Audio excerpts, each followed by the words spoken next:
Welcome to the Financial Advisor Success Podcast, where you go behind the scenes with financial planner, speaker, and consultant Michael Kitces to hear stories of how leading financial advisors navigated the inevitable challenges that arise on the path to success, and get insight from leading industry consultants about how to break through to the next level in your advisory business. And now here's your host, Michael Kitces. Welcome, everyone. Welcome to the 453rd episode of the Financial Advisor Success Podcast. My guest on today's podcast is Becky Walsh. Becky is the founder of Oak Maple Finance, an RIA based in Burlington, Vermont, that oversees approximately $80 million in assets under management for 75 client households. What's unique about Becky, though, is how she conducts meetings with new clients as working sessions, where she gathers and analyzes client data in real time, reducing the amount of time spent on prep and follow-up work before and after each meeting. In this episode, we talk in depth about how Becky organizes her new client onboarding process into a 6-month planning sprint that includes 6 meetings, with the first 4 meetings being work sessions requiring little work outside of the meeting itself, how Becky has been able to shorten the time required for remaining between meeting tasks by leveraging templates and common CRM workflows, and how charging a flat complexity-based fee for this planning process and the time saved from conducting much of the data gathering and planning work during meetings allows her to serve so-called earners wanting advice now who might not have amassed sufficient assets to pay an asset-based fee. We also talk about how Becky's working meetings also enable her to gain a better understanding of a client's financial literacy and organizational skills, allowing her to adjust her expectations and communication accordingly, how Becky uses tools from Money Quotient to more efficiently assess her client's qualitative relationship with money, including their goals and level of financial satisfaction, and how Becky uses the Elements software program to get a snapshot of each client's financial picture, and for relatively less complex clients to deliver financial planning recommendations without necessarily having to also use more comprehensive financial planning software. And be certain to listen to the end, where Becky shares how she's created different service tiers for clients after they finish their initial planning sprint, which allows her to ensure she can earn sufficient revenue from clients requiring different amounts of ongoing planning support. How Becky likens her planning approach to that of a concierge doctor who can work with many patients effectively and have a more personal standard of care than a general practitioner with a larger patient load. And how Becky has found significant value from participating in a study group with advisors from outside her firm and across the country who are particularly willing to provide encouragement and candid feedback. And so with that introduction, I hope you enjoy this episode of the Financial Advisor Success Podcast with Becky Walsh. Welcome, Becky Walsh, to the Financial Advisor Success Podcast. Thank you, Michael. So happy to be here. I'm really excited to talk today about ideas of like how we make financial planning, the work we do for clients, more efficient, and particularly the follow-up work more efficient. Because the reality of the advice business is just we actually really do spend a lot of time in prep and follow-up for client meetings. Our data's found pretty consistently over the years, if you add it all up, the average advisor spends an hour or a little bit more of prep and follow-up for every 1 hour that we actually spend in client meetings, which then limits capacity of how many clients we serve, how many meetings we can fit into a day. Indirectly then impacts who we can serve, because you have to earn money for all the hours that you're spending doing client work in your practice, which means basically the cost of advice itself has embedded into it the time outside of meetings as well as the time in meetings. And so the recent trend in the past few years now is we buy lots of tech, particularly the rise of all the AI note takers, to make the prep follow-up process more efficient. And it just, to me, it kind of raises this interesting question of, well, what if we just didn't have as much follow-up work because we did the work in the meeting with the clients in the first place? Absolutely. And it was like less of a client meeting and more of a working session. And Yes. I know you have been exploring this. You have been doing this in practice now with clients and trying to start shift some, I guess, like client meetings into working sessions. I don't know if you would use those as contrasting labels, but I actually think of them as contrasting labels. And so I'm excited to talk about like what happens when you don't try to make the follow-up work more efficient. You just try to make no follow-up work because you get the work done in the meeting with the client in a working session in the first place. That's the dream. That's the dream. So tell me about the dream. So my vision is a financial professional more as doctor or primary care physician who has a client panel, like a patient panel, and that we can efficiently diagnose and counsel clients in a way that does not require a ton of follow-up work. So a PCP might, send a quick referral after an appointment, but they're able to move quickly from patient to patient. Now, nobody likes the 15 minutes with their PCP. They want more time. So I see it more as a concierge thing than the full, the Sure, full right? Yeah, I thousand was gonna say, was patients. it It's like, traditional primary care physicians can have something like 1,000 to 1,500 patients. Concierge doctors often might do like 100 to 300. So we'll as advisors, maybe right now we're a little more concierge medicine than general care, but I and certainly get it directionally on what you're talking about. Like what does it look like when we can just diagnose, prescribe, assign a referral, move on to the next client, next patient. correct. And what I know that in the past, when we've talked about the number of clients we can see, the Dunbar number comes up that is at about 100, 50 to 100 is about where we cap out. I am definitely not in my doctor's Dunbar number, but she serves me well and I trust her and she gets my needs met. So what I'm looking into is how we can leverage tech, including processes, to turn client experiences into more of a concierge doc like experience, rather than this the limiting the number of patients or clients we can see to less than 100. And I see this as really critical in being able to serve those earners wanting advice now, the EWAN clients. That's really the EWAN clients are what prompted me to get into this profession to begin with 20 years ago, because I was one of them. I really wanted help and I couldn't find it. And so I've been passionately driving to find the answer to that question ever since. And so just for context here, I guess Ewan's, like if we're using acronyms, a lot of the industry now has adopted the Henry label, right? High earner, not rich yet, right? Just that subset of people that have high income, a lot of financial wherewithal to pay for advice, maybe don't have significant assets yet, but probably will in a relatively foreseeable future because they're high earners, even though they're not rich yet. Uh, Whereas Ewan's, like if we're going with the labels, is more of a middle market, just like folks that earn a good reasonable income, they can put food on their table and are steadily accumulating something towards retirement and hope to put kids through college, but they're not necessarily in the high earner bucket with lots of disposable dollars, which means they will be a little bit more price limited. Like we do have to figure out how to have a model and a price point that fits their financial reality.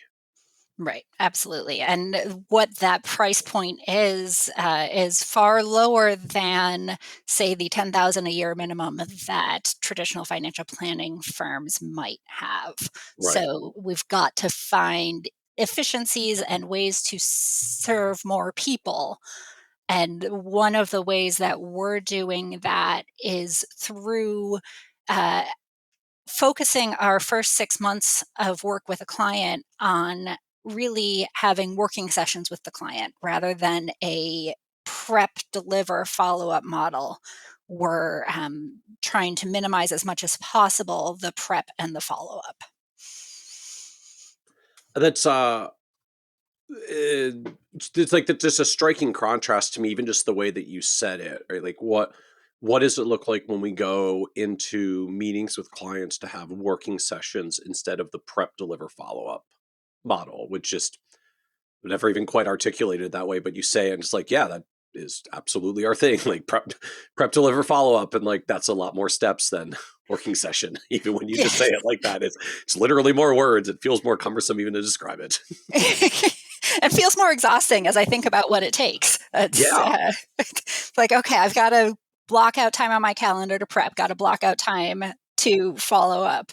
Whereas if we can shift that into working sessions, then we can have more time in our calendar to have more client meetings in a week.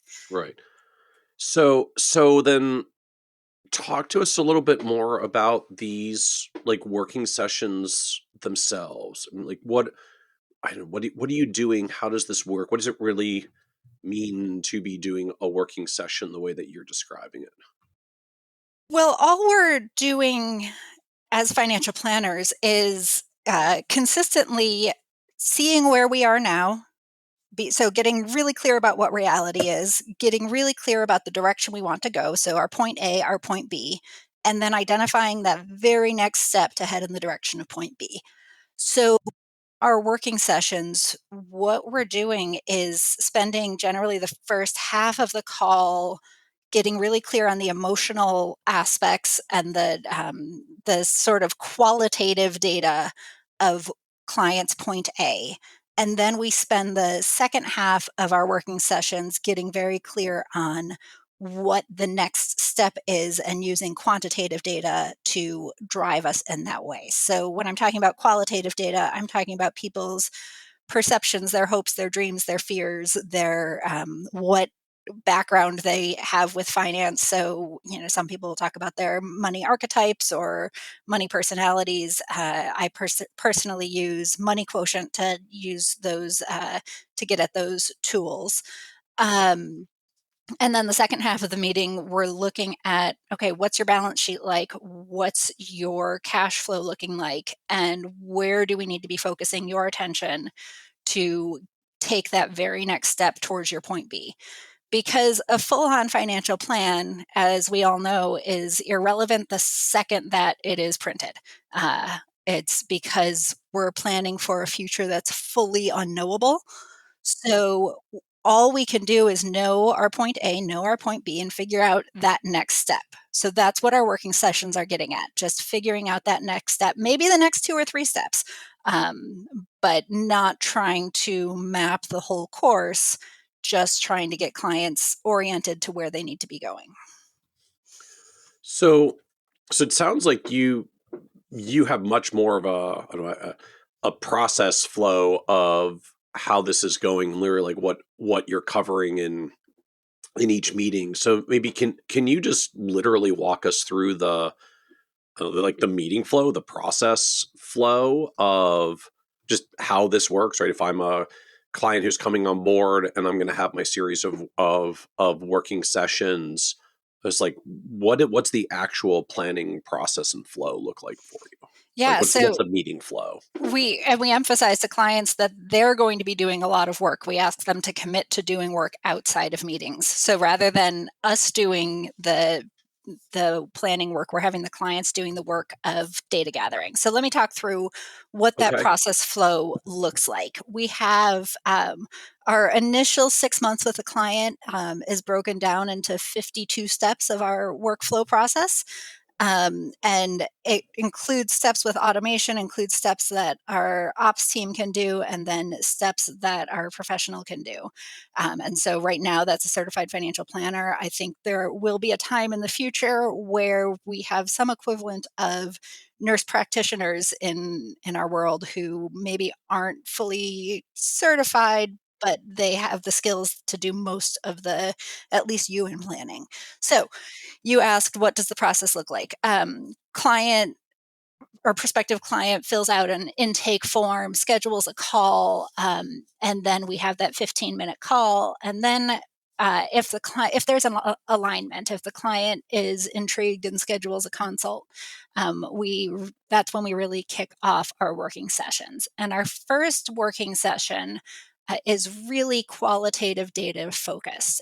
We are using Money Quotient. We are Money Quotient partners. So that's a paid partnership where we are using tools for assessing clients in this first meeting, their satisfaction and financial satisfaction, and what transitions they have coming up in life.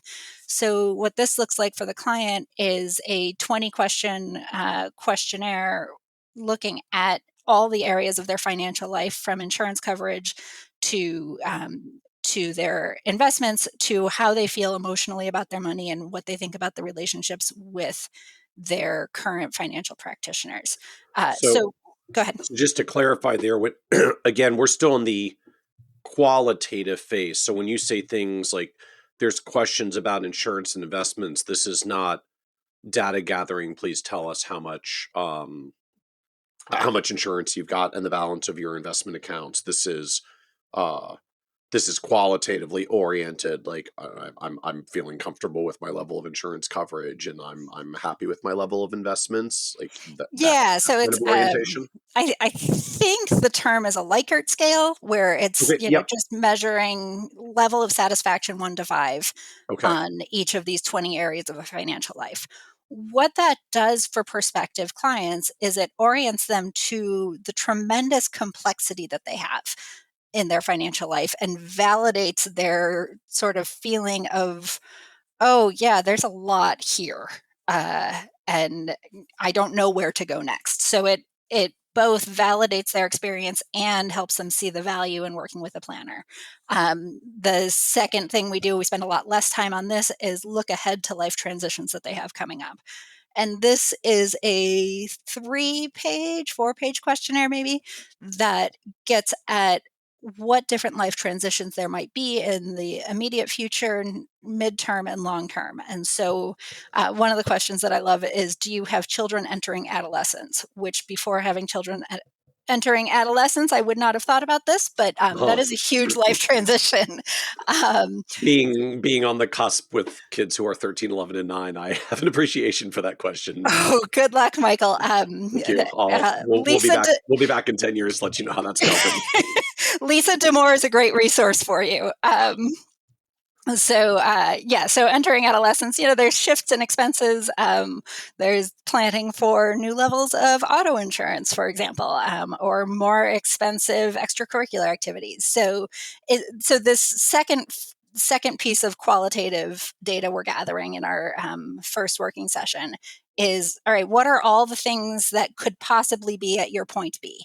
So we go through that worksheet, and then we move on to quantitative. And the tool that we use for gathering quantitative data is Elements. So I know you've talked to Reese Harper about the way that Elements can be used for coaching EWANs, for going deep down market, where we can very quickly get a scorecard, or I actually like to think of it much more medical diagnosis. It's like that machine of vitals that you see in the ER, where we can very quickly assess financial health through, it's just financial ratios like we all learned in our CFP coursework. But where we're seeing how much people are spending in relation to their income, how much assets they have in relation to their expenses, and in what different buckets. So, what I find is, after we do that qualitative data gathering, clients open up so quickly about the quantitative. And so, where we might have been beating around the bush before of, well, how much money do you have? It just comes spilling out of the client's mouth of, this is exactly what I have in all the different places.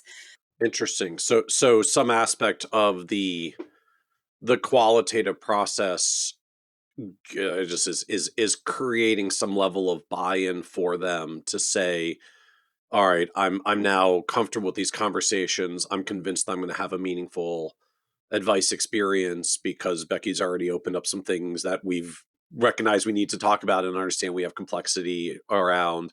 Okay, I guess she needs all my information. So here we go.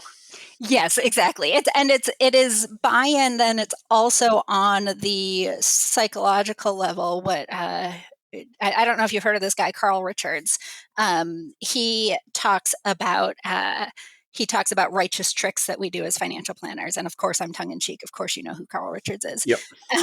So he talks about righteous tricks, and that starting with qualitative conversation is one of those righteous tricks that gets clients to do what we know is good for them, where they have this, they are comfortable enough with us. So it's not just buy-in, but it's also trust and comfort, because we've asked questions that sort of crack them open very slowly and comfortably. So take me back one moment, just as we're going through. I guess this is basically our first two working sessions, our first two meetings. Like the first is qualitatively focused. We've got money quotient tools. The second is quantitatively focused. We've got elements as a tool. What's literally happening, I guess, in the meeting versus what do clients, I guess, or you do like before the first meeting? What do you and clients do after the first, before the second? Like I'm still trying to visualize what happens in meetings versus what happens before and after meetings for either party. So backing up there, actually, this is all the first consultation meeting. This is all, both the qualitative and the quantitative are Okay. all happening in that first meeting.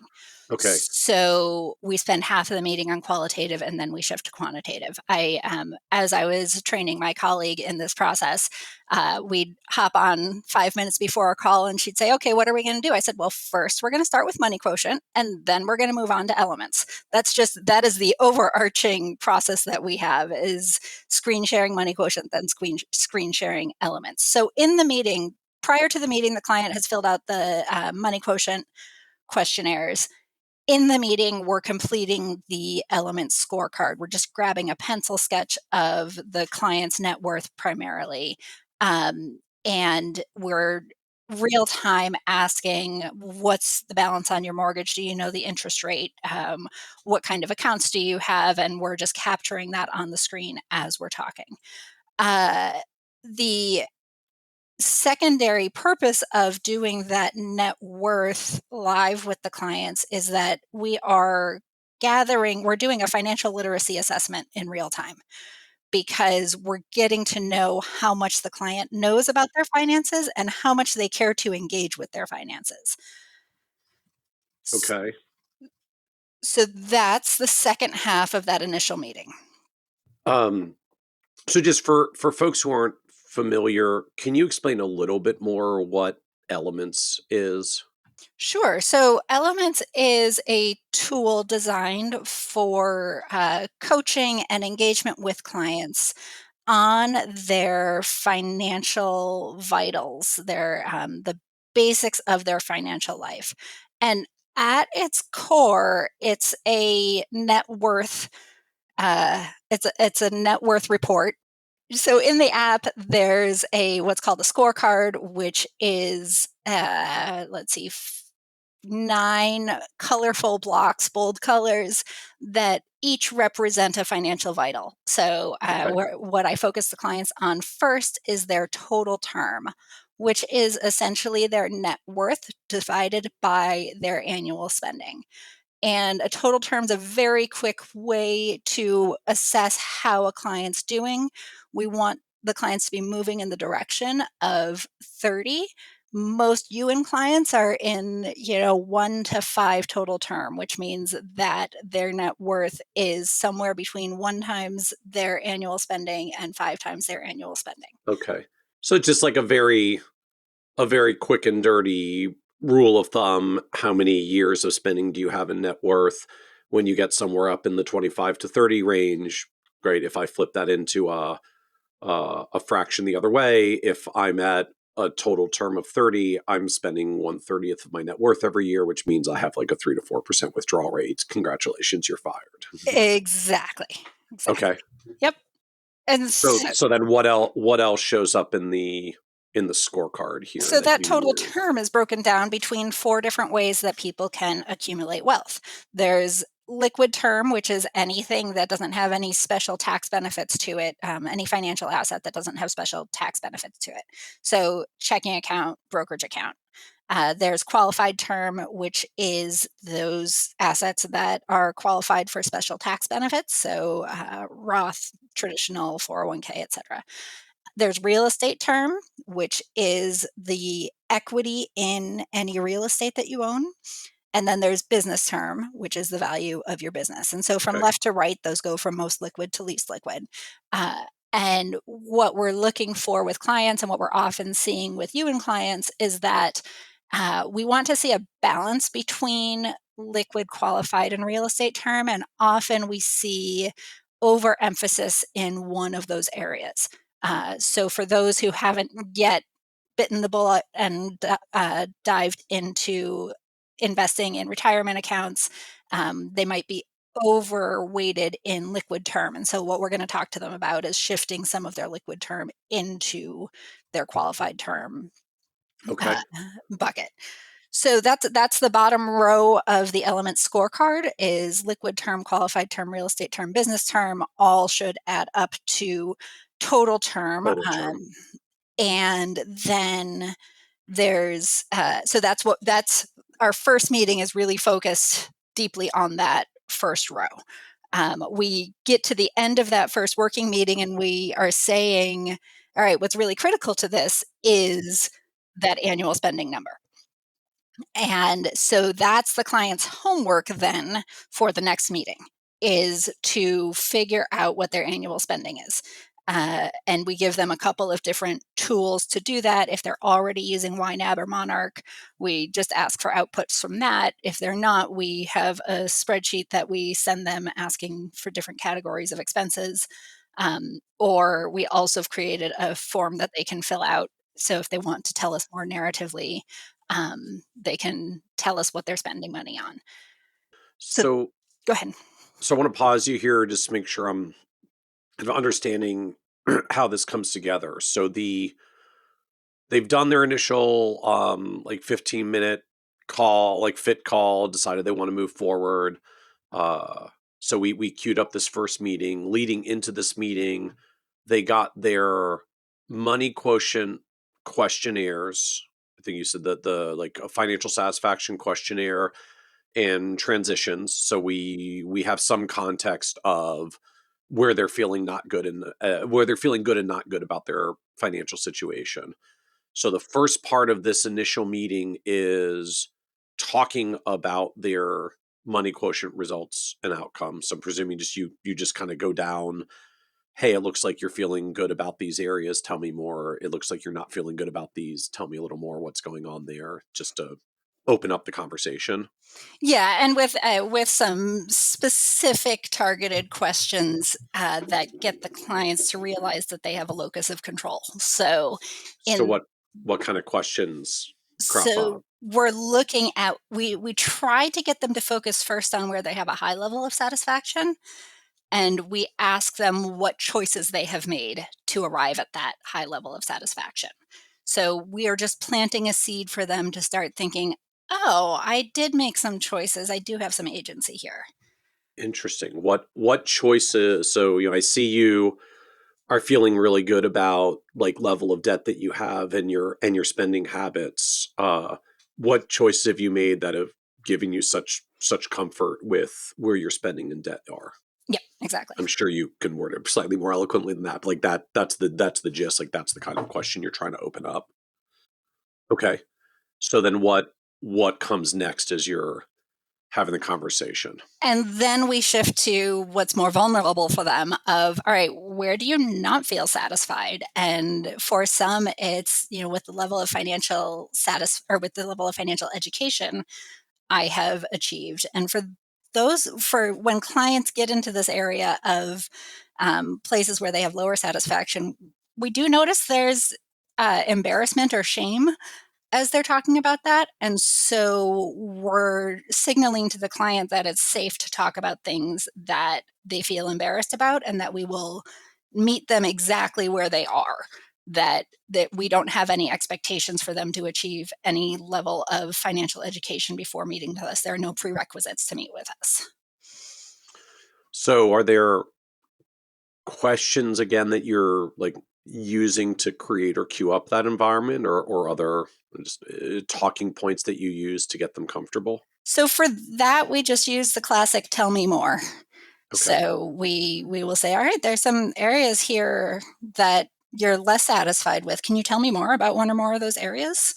And then most clients, some will say, what do you mean, tell me more? And then we'll ask some compassionate curiosity questions. But primarily, people will just start talking about what's on their mind. And that will open up for us where we can deliver the greatest value to the client. Because I guess almost by definition, when they come in with several areas they're less satisfied about, and you simply say, can you tell me more about the areas you're less satisfied with? Whatever comes out of their mouth first is usually the area that they're most concerned to work on, Yes. because they articulate it first. And the less satisfied area that was on the questionnaire that they never get around to mentioning is like, but probably not actually that important to you, because Right. Probably not front of mind. it's not what surfaced. Yep. So that conversation around some of the money quotient responses is, I guess, like 10, 15 or 20 minutes, because we're trying to get through approximately the first half of the meeting. So then how does it, I guess, like, how do you transition or introduce elements into this conversation? I guess I say, okay, great. That was really helpful. The reason we're asking you these questions is that we can't give you advice on your finances without knowing where you're coming from in these more qualitative areas. Now let's shift to the quantitative side. That's as simple as that. Okay. Of express gratitude and then point in the direction that we're heading in. Okay. And So then, in the spirit of like working sessions, so money quotient, you gave them homework to do the questionnaires in advance. The elements input, it sounds like you're not giving it to them advance. Please go through this and take process and enter your numbers. You're screen sharing it and asking them and plugging in some numbers on the spot. That's the working session part. correct. And we do have the option of giving it to them on Elements ahead of time. And I have colleagues who use Elements outside of my firm who do have clients complete it ahead of time.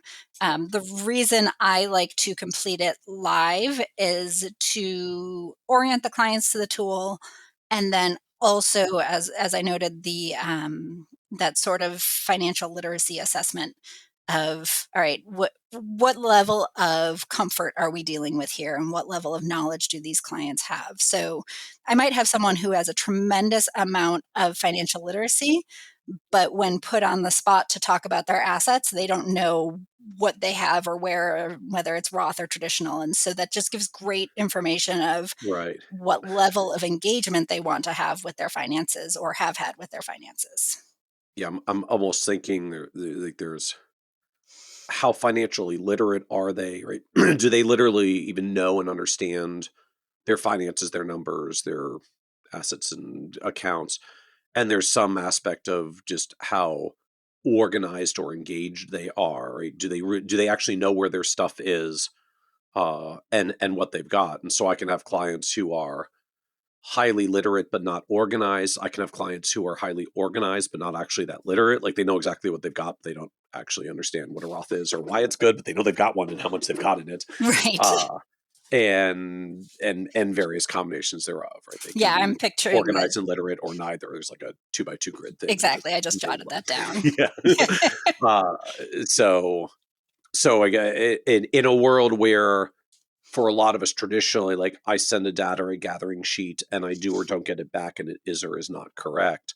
It's going to take me a while in getting to know the client to actually figure out, did they not know what they have? Are they not organized to know what they have? Do they not understand how this works? Like, it's easy if I get a perfect data gathering sheet back, but anything else, like, it's going to take me a while to figure out what's really going on with the client. And you get clarity on where they're going to be like 30 minutes into the first meeting, because out comes elements and you just start asking them questions of accounts they have, and they either know or don't probably pretty quickly. It gets evidence where their level of literacy and engagement is with their own finances. Exactly. So how, I guess the most important, how precise are you trying to get here? I mean, is the idea you're just going to ask them, do you know about how much you have in your checking account? We're just going to plug that number in here? Or is there some like, okay, I've got elements open here, so Mr. and Mrs. Client, like, can you pop open a browser window and like go to your bank account and see what's in it and tell me the number, and I'm going to put in, $11,321 or whatever my number is. In this stage, it really depends on where they are on that 2x2 grid of literacy and engagement. Okay. So if they have high literacy, high engagement, they can open YNAB and tell me to the dollar how much they have. I will Okay. absolutely take that level of detail. If Okay. I find, oh, they actually have low literacy and low engagement, I'm going to say just guess. We don't need it to be specific here. We're just trying to get a general sense of where you are, because in that format of where you are now, where you're trying to go, and what your next step is, there's going to be a very different next step for someone who's highly engaged and highly literate than there is for someone with low literacy and low engagement. So we'll know that the next step for someone with low literacy and low engagement is to increase literacy ever so slightly and increase engagement ever so slightly. And their homework is going to be log into all of your sites and get the data for us and update elements. So the clients can have an app on their phone, an Elements app on their phone that allows them to engage with their finances in that Elements framework every day. Okay. So we come to the end of the first meeting. I've gone through money quotient. I've gotten some initial numbers into elements, either accurate or best guess. We at least have some neighborhood of understanding about what their terms are, to use the elements language, right? Like my total term, my liquid term, my qualified term, right? So I'm getting some sense of what they've got and what they've accumulated. It sounds like the homework then that goes back to the clients is, okay, if term is savings you've got divided by your spending, your homework now is to dial in on the spending side. So use a tool if you've got a tool, Monarch, YNAB, etc. Otherwise, like, here's a spreadsheet so we can get a handle on where really is your spending. Right. And what clients inevitably find is what they guessed on their spending is tremendously lower than what their actual spending Yes. is. No one gets it. No one gets it right if they're not actively tracking in the first place. Right. And no one overestimates what they're spending. Yep. So that's a huge eye-opening moment for clients in between meetings. And so in that second meeting, we're normalizing for them. That's okay. Nobody knows and everybody guesses wrong. And so between meetings, so after that first meeting, stepping back to process, the advisor will use an Excel calculator we have to determine what the cost will be for the client moving forward.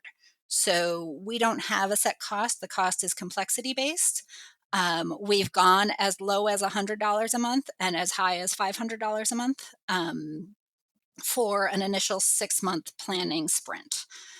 So and that is based on the number of planning factors we're bringing into the picture, the level of complexity, are we planning for retirement here, or are we planning to build up an emergency fund? Because those are just different levels of analysis that are going to be required.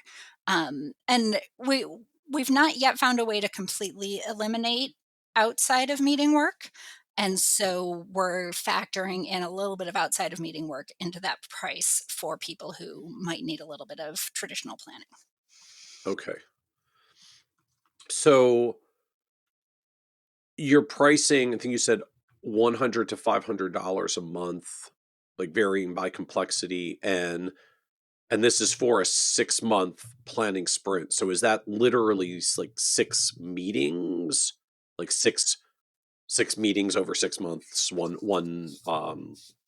meeting a month kind of cadence, or just 6 months of we're going to be doing financial planning stuff with you, and then we'll see where we stand after 6 months? So we started at 1 meeting a month for 6 months, and what we're shifting to is still having 6 meetings, but front loading the first 5.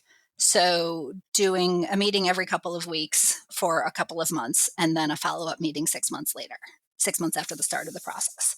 Okay. Because we're finding clients sort of lose momentum when we spread it out by month. Oh, interesting. So for folks that are engaged enough to do this, your biggest concern is not it's too many meetings, we're overwhelming them. It's they actually really kind of get into it and engage. And if you spread them out too much, they lose momentum. Correct. Okay, because it's right from the client end. Okay, I've decided I'm finally going to get this financial stuff figured out. So if that's where my head is mentally, like I want to keep going until I win my finances and feel financially competent. Right. Uh, Right. okay, and in each meeting is an hour. So I mean, like nominally, we're getting $100 to $500 an hour to do this work each month over the next 6 months as we price out the complexity here. Right. Okay. Plus a little bit of in-between meeting time. A little bit of in-between meeting time, but as much as possible, that is templated in emails and workflow tasks. So as much as possible. So meeting 1 is step 8 of our process. Meeting 2 is step 24 of our process. So in between, we're using DocuSign to send client agreement. We're sending, the ops team sends some of the templated emails and does some of the workflow tasks. Advisor sends some templated emails. Those templated emails will say, here's your homework, and it'll give the next money quotient worksheets and the request for cash flow spending numbers. And then we're setting up advice pay. I guess because we've quoted a fee, so now we know what the billing amount's going to be. Right. And stepping aside for a second, advice pay was actually one of the places where I noticed that we had a proof of concept that this could work, because when you look at our first maybe 18 months of advice pay number, it looks very much like the beginning of an exponential return graph.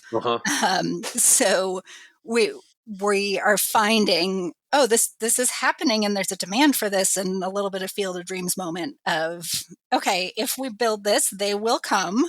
And so we had that proof of concept in, I guess it was 2023 when we hit that. Okay. So now take me into the second working session. Like, what are we doing here? So second working session, we're going over questionnaires. So we started clients with, here, just check boxes about the qualitative side. Checking boxes is not very threatening, which then allows them to open up a little bit more about their qualitative side. What's going well in their life? What would they rather not do? That huge, if money wasn't an obstacle, what would you do question. And so they're doing that questionnaire beforehand. Then we're going over it in the meeting. We're also live asking them to complete the Wheel of Life tool. So where there are 9 different facets of life, and we're ranking satisfaction on each of those. And then we're going over their spending. And at this point, we want to make sure that they're getting some of their financial questions answered. We don't want them to get through the second meeting feeling like, okay, where's this going? We want them to have some sort of concrete answers to some of their questions. So that will be the second half of the meeting, where we're going over the numbers of spending, showing how that impacts their term scores, and then answering specific financial questions. Okay. And okay, so I see how it's dialing in. We started very balance sheet oriented. Now we're getting deeper into spending, so that we can back into it and figure out retirement savings and sustainability. So what happens after meeting 2? So after meetings 2, 3, and 4, the same thing happens. And I'll just touch on briefly what we do in meetings 3 and 4. But client reviews notes. We're using Jump AI for note taking. If we have any tasks, we send those to Wealthbox. Then we send a templated follow-up email that has the Calendly link to schedule. We send them an invitation to Elements if we haven't already, so they can download the app and start using it on their own. And that templated email will send them questions in the direction of, okay, so we've established your point A, let's start thinking about your point B. So how do you want to invest your time and energy? What do you think about planning? What do you think about goal setting? So that's prep for meeting 3. And we just go through the same meeting, review notes, send templated email with links to client homework. And then in the next meeting, we review the homework, starting qualitative, shifting quantitative, answering questions, rinse and repeat for a couple of meetings. So these middle meetings, like 3, 3, 4, 3, 4, 5, are just very oriented around, okay, now what questions do you have, and what are we doing next? Okay, now what questions do you have, and what are you doing next? So I guess it's less process, in that it's not like meeting number 1. We're covering money quotient and the term portion of elements, and like, here's the talking points I need to cover for the meeting to get through the items. It sounds like by now you're into the more, dare I say, traditional planning of just whatever the client's bringing up and dealing with, we're analyzing and addressing and responding to. Yes, and at the same time, going through a specific progression of qualitative content. So, meeting 3 is where you want to invest your time and energy. Meeting 4 is what are you daydreaming about? Meeting 5 then is, okay, what are we actually going to plan towards? So the goal identification takes place over a few Wait, sessions. can you articulate those again? Which is what? It's like I'm liking those. I'm trying to scribble notes. So just Thank give me you for those again. slowing me down. And we're very much using the money quotient process. So it's so there are so many different ways to gather this qualitative data, and whose tools you're using, or if you're developing your own. But what we have is meeting 3 is sort of starting to think about how you want to invest time and energy, and starting to think about planning and goal setting. Meeting 4 then is a daydreaming meeting, where it's just like, okay, there are no limitations. There are no time limitations. There are no money limitations. There's no energy limitations. What's your dream? And then meeting 5 is, all right, that was fun. Now what's actually feasible for us to start working towards as a goal? Okay. All of which culminates in some kind of recommendation around, okay, and your next actual planning steps are this and that. And for a lot of clients in these phases, the next planning steps between meetings are just keep getting more familiar with your finances. And it does all culminate with a one-page financial plan where we're outlining a summary of the guideposts that they should be using in making their financial decisions. And for people, most of our clients have some amount of investments. So whether it's 401k or elsewhere. And so meeting 5, we're doing a risk tolerance questionnaire live with clients. And again, we do that live to assess their literacy and engagement level. How much do they actually care about this stuff? Or how much do they just want to outsource it and not think about it? Yeah. And what's your tool of choice around risk tolerance? I forget who collaborated on this, but it was the one that Grable did. Okay. Yep. That you just use the questionnaire directly, or do you use software tool to queue it up? We queue it up through Right Capital. Okay. Okay. So so you said, like, this still culminates in some financial plan, right, with guidance on their decisions. So help me understand what a financial plan is for you, in this context or at this point? Like what are you producing? What's the output? What are, like you mentioned, right capital? Are you using right capital to generate it? Like what's a plan So I'm going to say the at the end of most the process? financial planner thing ever. It It depends. depends. It depends. So with EWANs, very often the financial plan is a one-page financial plan, which is something that Elements is fantastic at creating, which states their statement of financial purpose and then outlines what their goals and next steps are. So the goal might be to someday be able to buy a vacation cabin, or as we call up here in Vermont, a camp. The and the next step might be to research areas where you might want to have your camp and to get an idea of what the level of cost might be.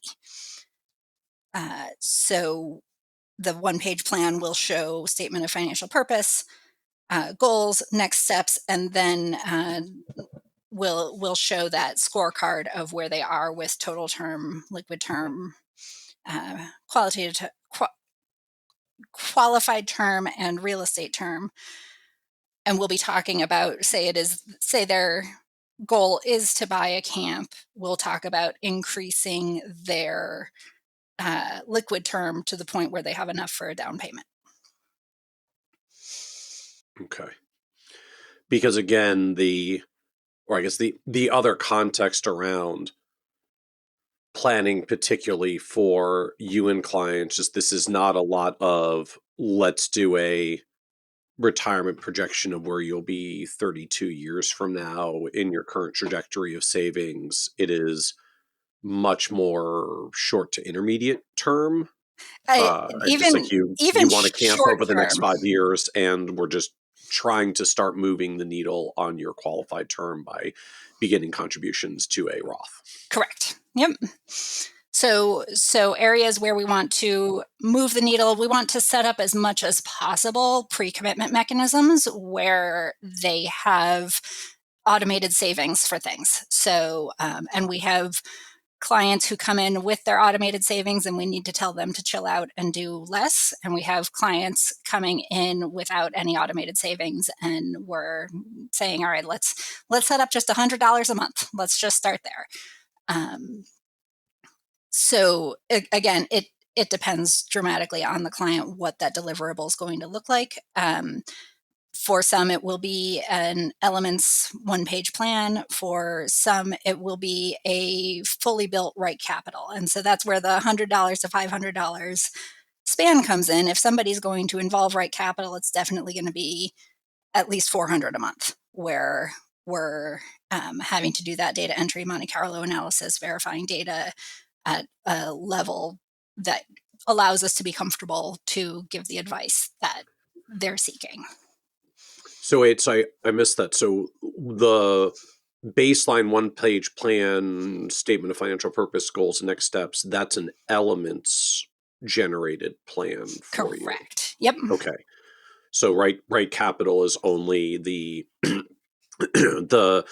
only the clients that need the, I guess, quote unquote, the more complex plan, not to like paint Elements simple, right capital complex, but like that, it sounds like that's the delineating factor for you. If I actually have to do the long-term 27-year retirement projection with Monte Carlo and the rest, then I'm in a full right capital plan. If I'm anchored more to short to intermediate term goals, building net worth, keeping control of spending, I can live in an Elements one-page plan. That's right. And the cost, and part of the cost lever is this going to be a Elements one-page plan client, or is this going to be a full right capital projections plan client? Yes, and I'm making a note to add that delineation into our pricing worksheet. Yeah. So then how does this 6-month engagement flow end for you? That's what we've been working on for the last 6 to 9 months.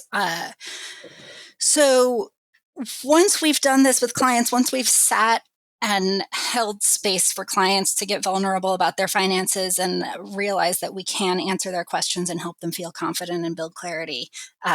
Many of them do want to keep working with us. Some of them don't, either because they don't want that cost, or they feel confident to do it on their own. And we're indifferent to either choice, whether clients keep working with us or not. If they decide to keep working with us, we then have two options for them. One is a continued subscription engagement, and we give them options there with various levels of engagement, from we're just here for you if you need us, and you'll pay extra for meetings, but we're maintaining your data in the background, to almost a full-on traditional planning client, where they're paying us $500 a month and we're having 3 or 4 meetings a year. So am I answering your question? Yeah, I guess I'm curious even more than hear about the tiers. If you go from, I guess I'm just trying to visualize, what does it mean? We're here if you need us, but you pay for meetings. So what do you do? What are they paying for in that tier? Yeah, so we do have a couple of clients who are paying us $42 a month. That's $500 a year, more or less. And with that, they're getting responsive email guidance. They have access to Elements, and we're focusing on their spending and going in the right direction, but we're not doing a whole lot more than that. And then one-on-one sessions are available for whatever the hourly rate is of the planner that they're working with. Okay, so that in your framing here, like the $42 a month tier literally isn't even a tier with a meeting. It's email. It's email us your questions and we'll reply in a timely manner, but you're not even at meeting tier yet. Correct. Okay. And then what's is it that or your full financial planning client, or are there No, there are a couple steps? tiers Are in there layers? between, where we might do so. If they're paying up to $400 a month, we'll do 2 to 3 meetings throughout the year, and we'll keep Right Capital updated as they need it. And then there's another tier of up to $800 a month. We've not run into any of these clients yet, and I actually have to hat tip to Johannes Harrison on this. I followed his service model growth illustration when we were building this out. So up to $800 a month, it's everybody. It's the same level that any $1 million AUM client would get, of priority email and phone support, quarterly meetings, comprehensive planning, tax and investment strategy, the whole shebang. Okay. And do you do any, these are all subscription based models, so do you have any AUM component of your model from a business model perspective, or are you all subscription fees and tiered appropriately to clients? So we do have AUM, and that is we see that as an add-on to the subscription model. So whether a client has AUM or not, they are they'll be slotted into one of these tiers in terms of how much support they get. And then if they do have AUM, that's billed at a flat 50 basis points a year. Okay. So in your world, I guess compared to a lot of firms where AUM is the baseline model, and if you need more extra planning, we may have a planning fee. You're kind of flipped the other way around. The baseline is there's a subscription fee for ongoing advice and planning services. Oh, and if you need asset management, we'll do that for an AUM fee, but your AUM fee is a bit lower than others because the main overhead of the clients is covered by the subscription fee for planning and advice relationship. That's right. And part of the reason for doing that way is to actually simplify things on the operations side to find efficiencies, because we have just one fee schedule. It's 50 basis points for all assets for all clients. And so as we're running billing, it just takes a Okay, lot so less time. AUM billing's really simple. AUM billing is Balance so simple. balance 50 bips, enter. plus that fixed fee. So the Right. fixed fee we can program into Orion once and never. I mean, we could adjust it and probably will at some point, but we just bill it in once. Okay. Well, so, and I guess so in that vein, it sounds like if they have investment accounts, you're billing the AUM fee and the advice fees to the investment accounts through Orion.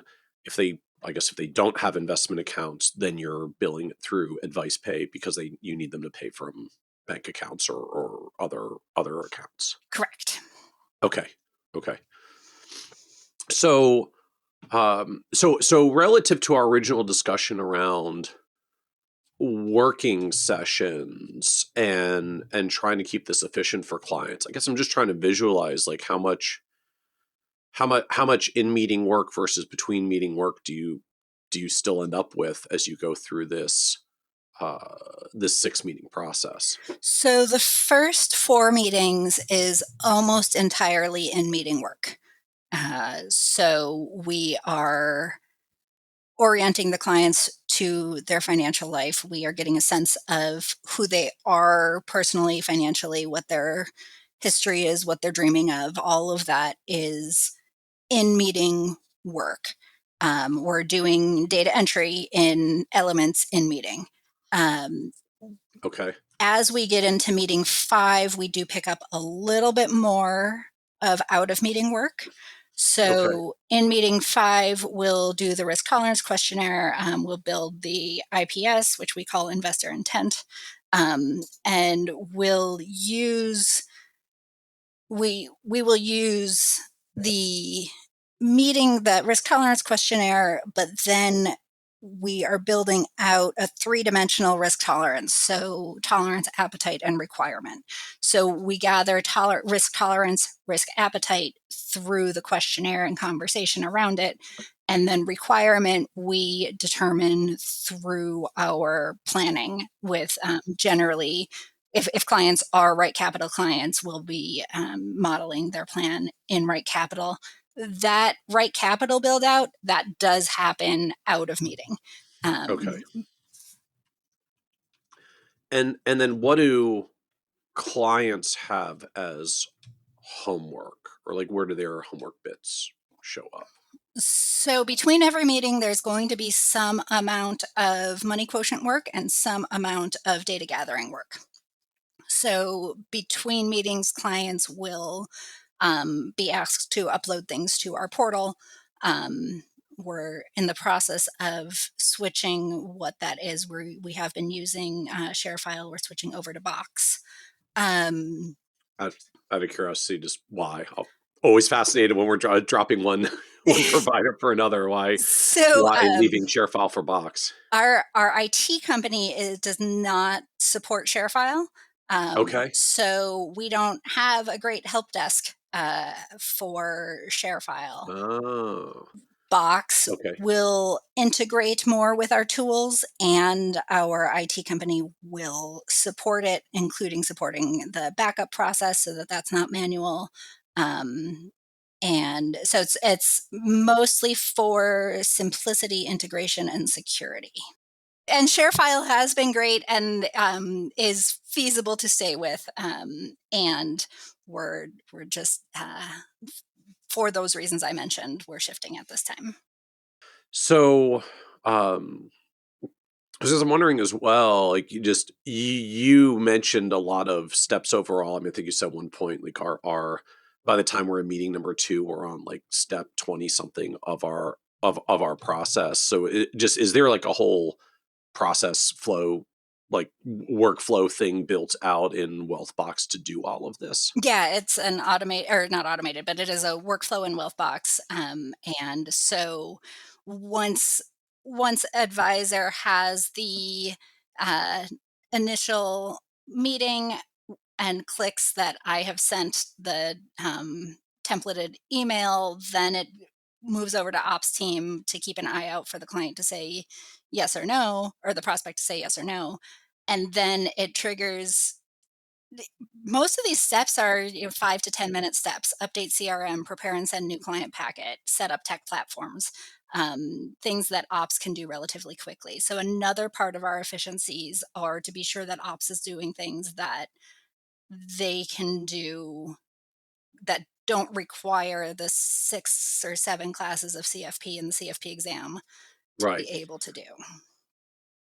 And out of curiosity, is there like a process document of this that you'd be willing to share out to folks who are listening? Just, I know it's always fascinating to literally see like how others build their process. Yeah, so we'll share with you a spreadsheet that will show what the step of the process is, where the meetings are, Okay. what our qualitative and quantitative content are for each of those meetings. Awesome. Awesome. So I guess for folks who are listening, this is episode 453. So if you go to kitsis.com/453, which we'll have a link out to Becky's workflow around this of how it all comes together with all of the glorious steps. And we'll also share our service offering guide, which we built after your Advisor Value Summit in December.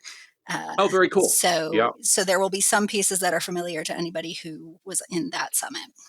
I'm glad the summit was helpful to create a new deliverable. So I guess, can you talk about for a moment just like what in your world and nomenclature, like what is a service offering guide? So the service offering guide is a way to orient the clients ahead of time to what our process will be. So that's where you picked up on the term working sessions, where we are sitting down and talking to clients about, we're giving them the heads up on what this is going to look like so that they have fewer questions in that initial meeting.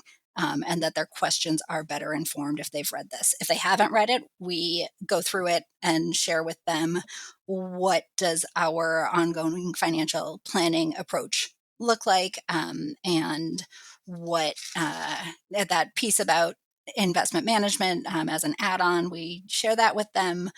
And it also gives them that sense of what money quotient work is going to look like. So it includes under our money quotient partnership agreement, we're able to share the financial satisfaction survey. So these are again, money quotients, all copyrighted tools. So we have the licensing agreement with Money Quotient where we're sharing this financial satisfaction survey just to give them a sense of the breadth of topics that we can cover. Okay, and so nominally the service guide is for prospects before the meeting to get them oriented to what you do. I just, what's the difference between the service guide and like we have a website that talks about what we do on our website? The service guide gets more into the nitty-gritty of what to expect. Okay. So the website is here, get a feel for who we are as people and who we are as a firm, whereas the service guide says, okay, here's specifically what you can expect to have happen. So now let's kind of zoom out for a moment, bigger picture. So now help us just understand the advisory firm overall as it exists today. Okay, so the advisory firm, I'm the founder. So we launched in 2022. And we're currently a team of 4 full-time plus 1. We now call her a remote assistant rather than a virtual assistant so that people can at least think that she's real, and she is. Okay. So, and she works, she's... That's interesting point. It's like remote assistants are people not in our office. Virtual assistants are like AI because they're virtual. Because they're maybe, virtual, sort of? and I have had people ask me if she's a real person. So a virtual assistant who does bookkeeping, payroll, file management, tasks like that. So our full-time team is myself and Corey Parker, who's a CFP. She's not the 100,000th CFP, but she's right around there.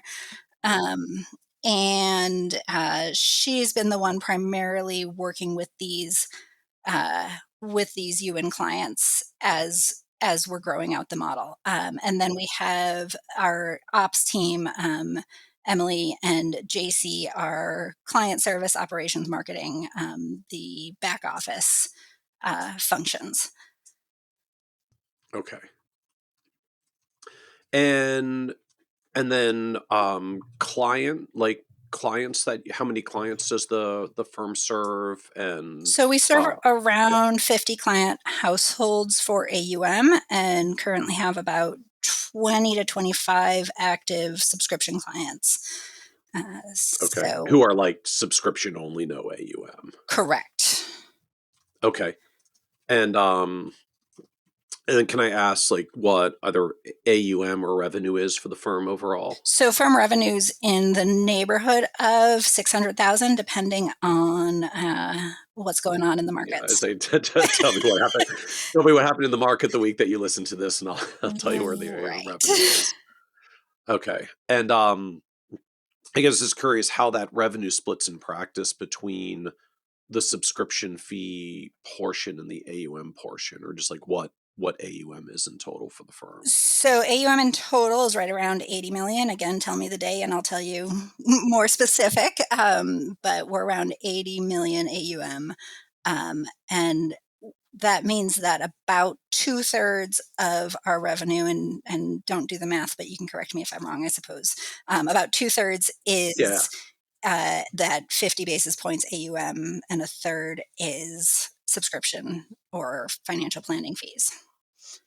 So is that all like these EWAN style clients that grew to that level of AUM, or do you have like non-EWAN, I guess like quote unquote more traditional clients that come on as well, or are you like starting from a prior firm and you had clients that come So I'm from a prior firm? starting from a prior firm. I started with Okay. Started with, I think it was 45 legacy clients Okay. who were traditional planning clients. And so the EWAN clients comprise probably only about 5% revenue at this point. Okay. And so then I guess relative to the whole discussion around working sessions and this flow, like is working sessions a thing you're doing with the new client segment because you're trying to serve them efficiently as you go quote unquote down market, or is this like a firm wide thing? Like the deal with Becky is we're a working session firm, not a client meeting firm. Certainly moving in the direction of being a working session firm, and the having clients get used to that. Ones that some of my clients I've been working with for 18 years, maybe. Shifting their expectations has been part of the work of establishing the firm. Uh-huh. Yeah, I guess it's a good point, right? The people accept the reality that they're presented. So a new client who comes on board into a working session environment, just like this is how it works with Becky, clients that you've been serving where you come for the meeting and then we do all the work for you afterwards and tell you how it went. But that prep, delivery, follow-up model, if that's what they're used to, that's ironically harder to shift. It's like it's harder to change an existing client's expectations sometimes than it is to just get a new client who comes with fresh expectations of whatever you're doing for them now. That's right. So if I may talk a little bit about my origin story in the profession. Yeah, please. So as a 25-year-old, I realized that there was some game here called personal finance that could be played in a way that would be supportive of a great life. And I wanted someone to teach me the rules, and reading the books sort of taught me the rules, but didn't help me apply them to my very specific situation. So I talked to a CFP at a large brokerage who gave me advice and told me that with the start of liquidity I had, the very most important thing for me to do was to buy a house.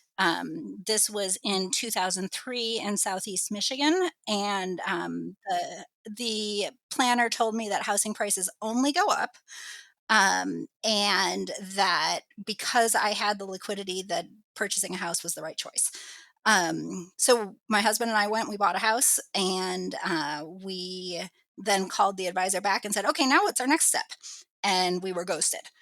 And that's what planted the seed for me of, wait a second, I want a service and I want to pay for this service. Why Yeah. can't I get the service that I want? So that's been the Because you put your money in your house instead of his investment account, Becky. I'm going to call you in there, Michael. You made an assumption. It was her Oh, CFP. call me out for that. Yeah, but yeah. So because we bought a house and we didn't buy insurance from her because she knew that that's not what we needed. Well, it turns out that the housing bubble burst in the Rust Belt before it burst everywhere else. And when my husband got his PhD in economics and we left Southeast Michigan, we ended up fortunately selling our house before it burst to the extent that we were underwater. But we had just enough to pay off our car loan and nothing more. So we lost any down payment, any home equity that we had. Which is the best worst financial advice that I've ever received because it drove me even more to say there's got to be a better way. So at that point, I started exploring. I actually found NAPFA and realized that there are people who give advice for a fee who aren't motivated by commissions. And so I thought, aha, my problems are all solved. I'm going to become a certified financial planner and join NAPFA, and I'll be able to serve what I didn't know was called EWANs, but I'll be able to serve EWANs right away. And then the world told me no and told me that there's no efficient way to serve this population yet. So it wasn't until I encountered Money Quotient in 2019 and Elements in 2021 that I had the tools that I needed to serve the clients in the way that I wanted to. And so then in 2022, you launched your own firm to start building in that direction while you maintain currently with the legacy clients that you had from traditional planning of the past. That's right.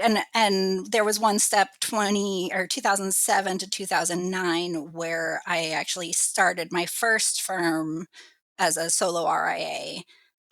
But because XYPN didn't exist, I didn't have the infrastructure I needed and the support I needed to be able to stick the landing there. So I started my own firm, got pregnant with my second child.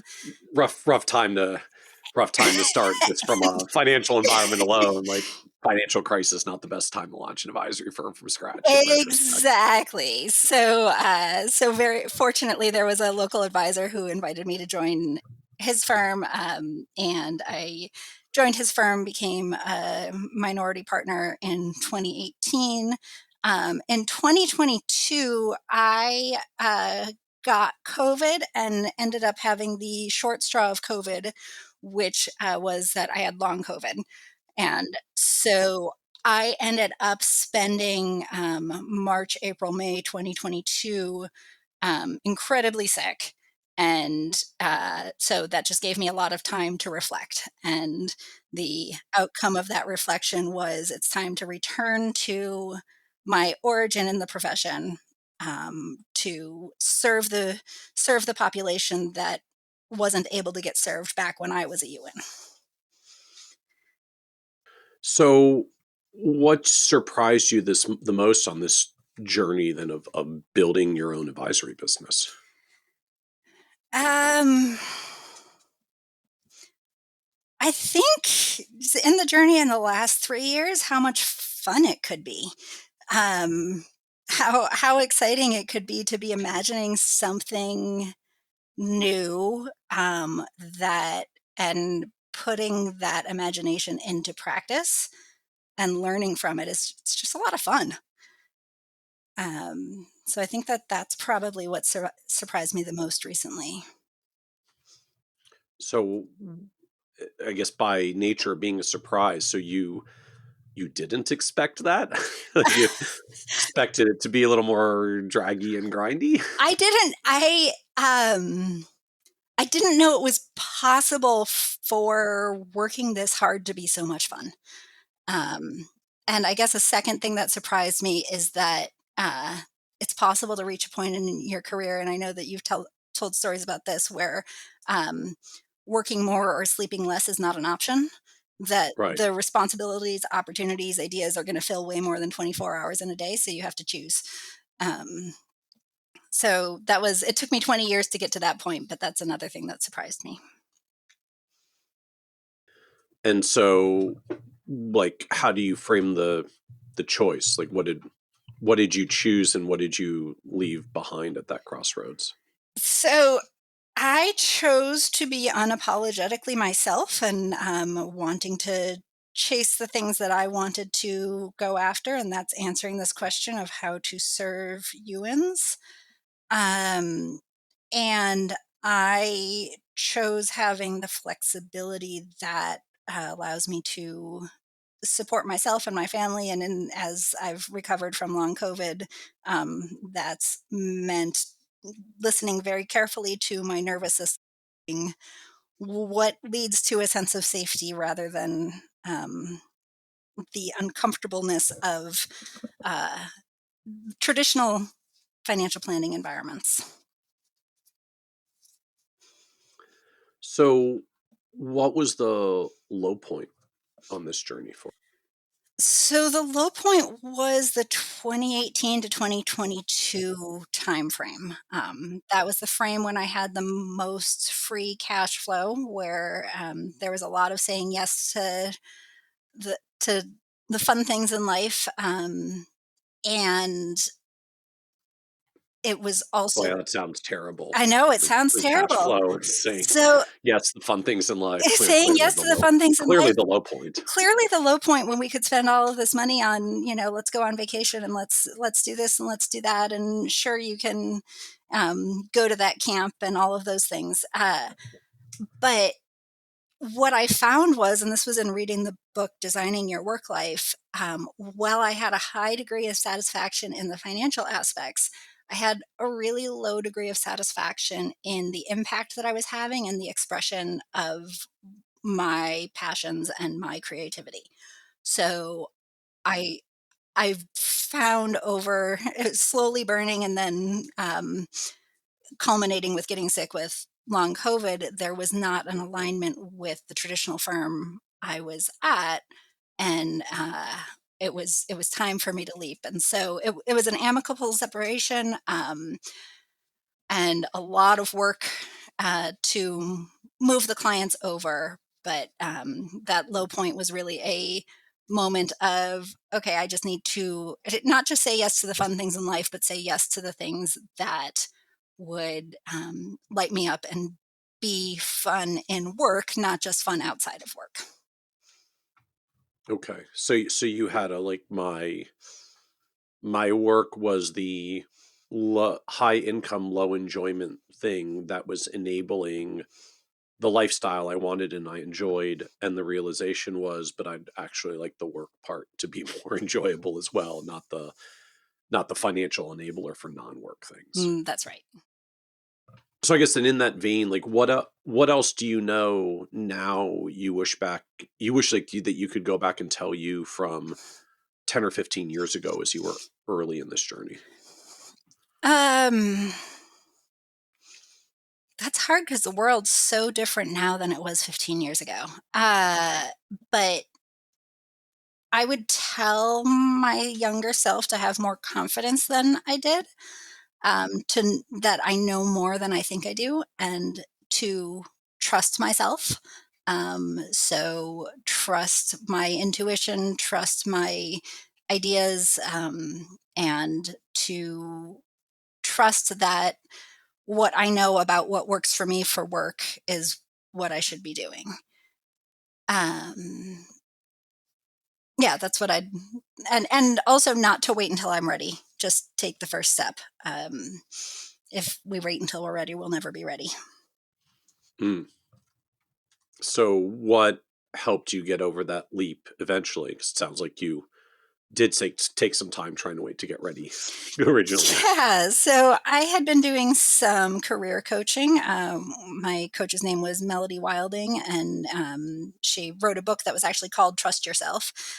So doing career coaching with her really helped. And then having a month or two of reflection time, but not the capacity to work, also really helped me realize there's no time like right now. We're not guaranteed our health. We're not guaranteed uh, the next 20 years of our careers. So just do it.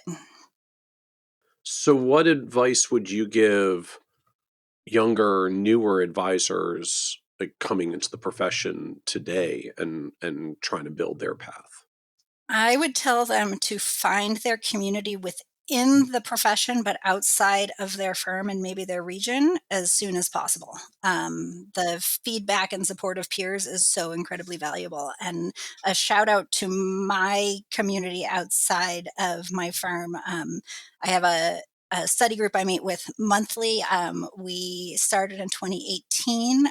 Clarissa Hobson, Susan Green, and I were at a conference, and we said, hey, we need to have, and this will sound familiar, a director of financial planning study group. Fantastic. So there's a group of 7 of us. We meet monthly unless the world's falling apart with the pandemic, and then we meet weekly. We support each other. I had emails from all of them this morning cheering me on for this recording. And we often will joke that we get way more than $19 worth of value out of our meetings.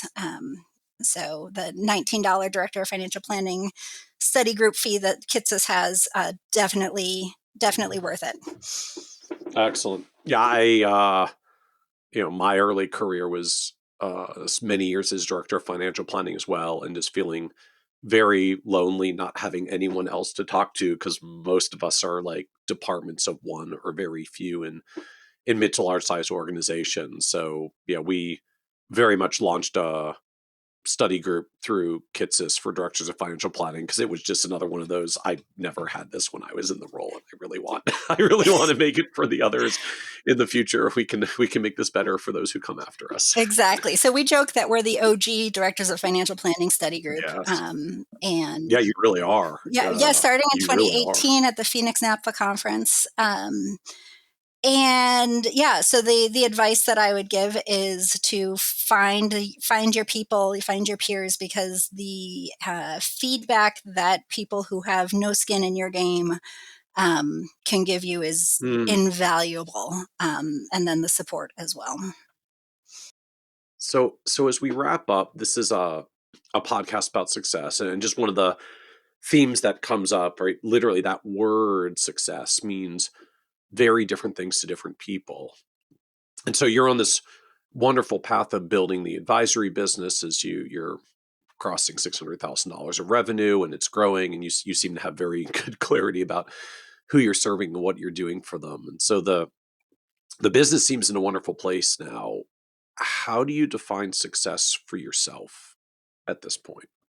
Going back to when I found financial planning as my calling, success looks like doing well while doing good. So having that financial and time freedom to choose what's most important to me and my family, building meaningful and heartfelt relationships with colleagues, clients, friends, family, the people I meet on the street, my hot chocolate people around the corner, and serving my purpose, which is to help people build and find joy in lives that they love.